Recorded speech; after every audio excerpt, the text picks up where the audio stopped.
Welcome to the Learning Pines YouTube. We hope this video helps. You'll start by ensuring power and preventing accidental pairing. Charge the Crusher Evo to at least 50% or keep it plugged in. Low battery can break reset sequences. Once done, turn off Bluetooth on phones or laptops so the headphones don't auto-reconnect mid-reset. Make sure you can see the LED on the right ear cup and that you know where the power button is. Now you are ready to perform the reset sequence precisely without interruptions. You will now execute the factory reset sequence step by step. First, power the Crusher Evo off completely. Verify the LED is dark. Next, press and hold the power button together with volume down for about 10 seconds. Keep both presses steady.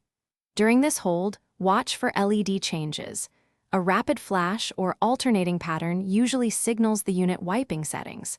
Once you see the expected flashes, release buttons. Give the headset, after the reset, power the unit back on and put it straight into pairing mode so you can reconnect cleanly.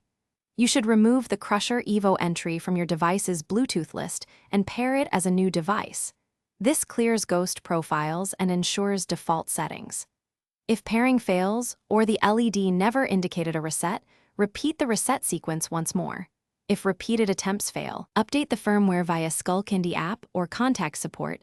Sometimes a software restore or service is required.